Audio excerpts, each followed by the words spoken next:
peu plus de 20 ans, je travaille sur les processus électoraux. Il y a eu une certaine amélioration de l'organisation des élections. Ça, c'est indéniable, n'est-ce pas? Il y a eu une amélioration. Et hier, j'ai vu qu'on n'avait pas de longues files d'attente devant les bureaux de vote. Et l'explication est simple. On a déconcentré les bureaux de vote. Par exemple, le quartier dans lequel je suis, là où j'ai l'habitude de voter, on n'avait que 5 bureaux de vote. Hier, il y en avait 18 dans le même espace. Évidemment, on verra moins de files d'attente devant les bureaux de vote. Ce qui explique qu'on ait eu l'impression, n'est-ce pas, qu'il n'y avait pas beaucoup de monde. Même si, effectivement, il y a une sorte de lassitude, je dirais, du corps électoral vis-à-vis de la chose politique. Et ça, ce n'est pas que guinéen, n'est-ce pas? Les gens sont lassés par les joutes politiques qui ne changent rien en fait. On dit, bon, on va élire tel parce que ça va changer du tout au tout. Forcément, le changement n'amène pas avec le changement des personnes, notamment au niveau des élections de proximité, tel que c'est le cas dans les communales, n'est-ce pas? On a quand même, depuis pratiquement 10 ans, on est tout le temps en élection en Guinée. Alors, les gens peut-être sont lassés des élections, mais ça s'est passé paisiblement, Dieu merci. Il n'y a pas eu trop d'incidents, comme on a l'habitude de l'avoir. Et bon, et c'est déjà bien. C'est déjà bien. Nous attendons les résultats et les différentes réactions pour pouvoir nous faire une opinion globale sur le processus électoral. Écoutez, on est dans un pays qui a cette spécificité d'avoir ses 6 voisins qui ont tous connu un conflit armé violent. La Guinée-Bissau a fait sa guerre de libération. Et elle est encore d'ailleurs sous l'influence de ce passé, disons, armé, n'est-ce pas? Le Sénégal à la Casamance, dans sa partie sud, donc contiguë à la Guinée. Le Mali est en conflit, n'est-ce pas? La Côte d'Ivoire a eu une guerre civile, le Libéria et la Sierra Leone aussi. Donc on est un peu un verrou parmi ces 6 pays, un verrou qui n'a jamais plongé dans une guerre ouverte. Mais la conséquence de quand même cette proximité a beaucoup influencé les indicateurs de sécurité de la Guinée, notamment une présence massive et prolongée des réfugiés pendant 15 ans. De 1989 jusqu'à 2005-2006, la Guinée a abrité près d'1 million de réfugiés. Et les indicateurs sociaux que ça amène, n'est-ce pas, sur les mœurs, mais également sur l'éducation, sur la santé, et qui a empêché un peu la Guinée de consacrer ses ressources à son seul développement, n'est-ce pas? La Guinée a été obligée d'abord de se prémunir pour ne pas plonger dans un conflit armé violent, ouvert, n'est-ce pas? Mais la Guinée a été obligée aussi de penser les plaies que ces conflits armés causaient sur son économie, sur le social, sur le culturel et sur le politique. Et si vous êtes disons des observateurs attentifs de la vie politique guinéenne, vous avez vu qu'on a eu une vie politique très agitée ces 10 dernières années. C'est essentiellement dû à cette proximité, mais aussi aux dons, n'est-ce pas, sur le plan mondial, notamment un développement quand même, je dirais, explosif des technologies de l'information et de la communication, n'est-ce pas?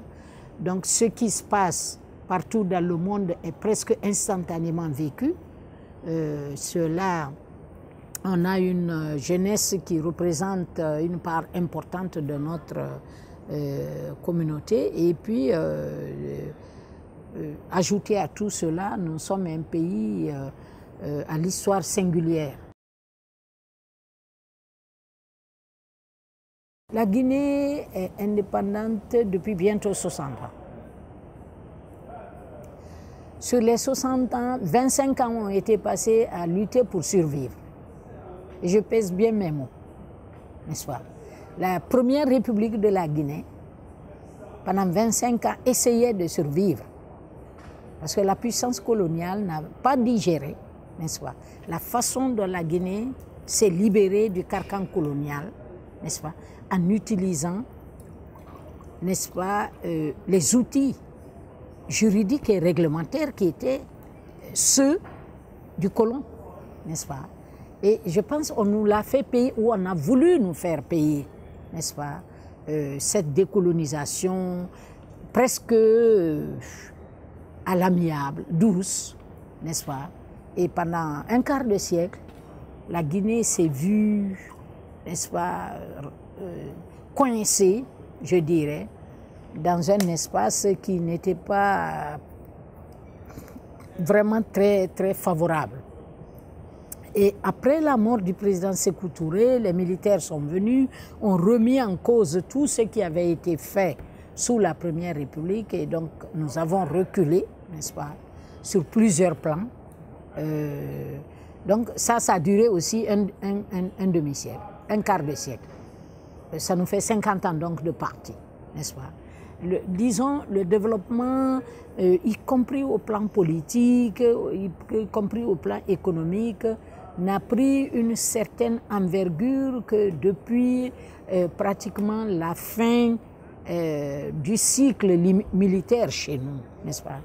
Alors, remettre les morceaux du puzzle guinéen après 50 ans d'éparpillement, mais aussi de bagarre, je dirais, de tâtonnement, parfois de guerre, il faut avoir le courage de l'employer, n'est-ce pas? C'était pas facile. C'était pas facile. Et nous sommes tributaires donc de ce passé particulier, spécifique. Nous sommes un peuple intelligent, n'est-ce pas? La Guinée a un peuple intelligent. Mais peut-être que nous sommes victimes de cette intelligence. Moi, je suis résolument optimiste pour l'avenir de ce pays-là. Parce qu'il a connu de grands hommes, n'est-ce pas? Il a connu de grands hommes, et il y a sûrement encore, je sais par les faits, qu'on a encore des hommes de Dieu parmi nous. Mais aussi, on a des hommes intègres, on a des hommes travailleurs, des hommes et des femmes d'ailleurs, n'est-ce pas, qui travaillent beaucoup, qui aiment ce pays, qui veulent, disons, le bonheur de ce pays, qui veulent l'avancement de ce pays-là. Donc, je suis sûre que la raison va prévaloir. La raison va prévaloir, et que de tous les côtés, quel que soit son bord politique, parce que moi je vois toujours au-delà des positions partisanes, n'est-ce pas? La Guinée est une famille. Un de nos sociologues nous l'a dit, la Guinée est une famille, parce que vous ne verrez aucune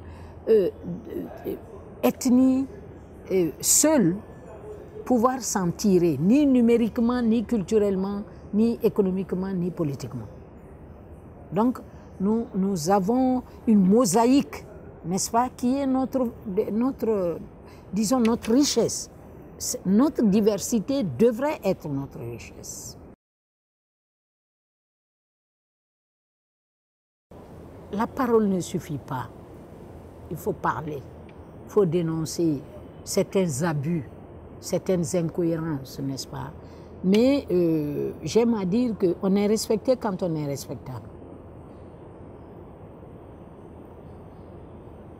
D'une part. D'autre part, les femmes qui ont le privilège d'aller à l'école, d'être allées à l'école, ou de devenir riches, devraient être plus solidaires de celles qui n'ont pas eu ce privilège. Les femmes des zones urbaines doivent être plus solidaires vis-à-vis des femmes qui sont dans les zones rurales.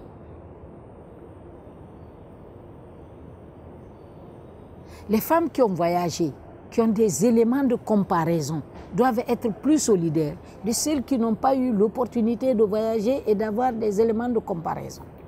Je crois, pour moi, la lutte pour le leadership féminin commence déjà par là. Parce que quand vous sortez, et dans mon pays, c'est le cas, je sais qu'au Sénégal, ça ne doit pas être bien différent. Vous vous levez à 5 h du matin, vous prenez les routes de Conakry, sur 10 personnes que vous rencontrez, 7 ou 8 sont des femmes.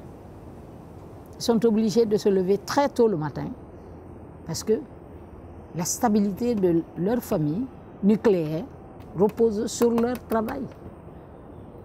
Pourquoi les femmes chercheurs ne font pas plus de recherches sur la contribution réelle des femmes à la création de la richesse nationale et le faire savoir, mais aussi le monnayer politiquement? Pourquoi?